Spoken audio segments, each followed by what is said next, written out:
Mohammed Ayoub was shot in the head and died instantly. He was 15 years old. Panic spread following the shooting.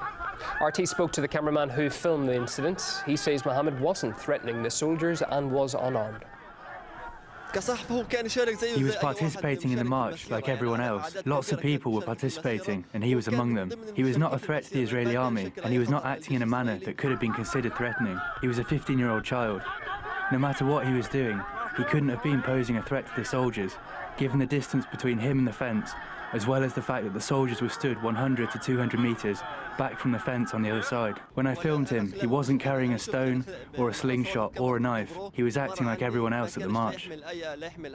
Well, we managed to speak to Mohammed's family as well. They say he was just exercising his rights at a peaceful demonstration and was far from the border fence.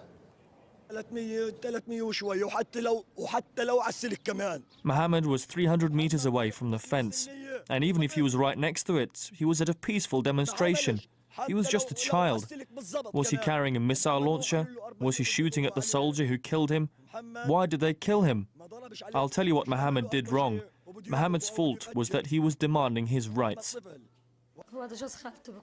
He asked to go to the demonstration, and I said I didn't want him to, because the Israelis threaten and target people. Each Friday, threats from the Israelis increase.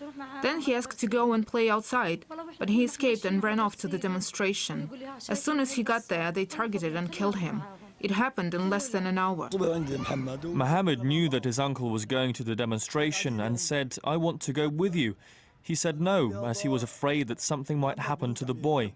I thought I'd convinced Mohammed to stay at home, but he left, asking his auntie to tell me and my wife he was just going to the fence for an hour. He was returned to us as a martyr. The Israeli Defense Forces has reacted to the incident, posting a picture on Twitter showing Palestinians close to the border fence, claiming that Hamas is using youngsters for terror acts. Israel's defense minister also stood by the IDF's assertion, calling for people not to approach the border. The only culprits in the death of the 15-year-old boy in Gaza are the leaders of Hamas. Those cowards hide behind women and children and use them as human shields so that they can continue to dig attack tunnels and carry out terrorist actions against the state of Israel. I say to the residents of Gaza, for a long life, do not approach the fence.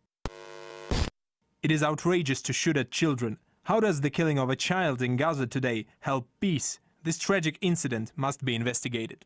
A full investigation is needed. The EU calls on the Israel Defense Forces to refrain from using lethal force against unarmed protesters. Israel has launched an investigation into the case following worldwide criticism of the killing. The conflict on the border flared with the start of the so-called March of Return almost a month ago.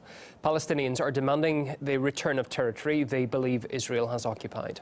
The demonstrations have left dozens of Palestinians dead and injured in the past 3 weeks.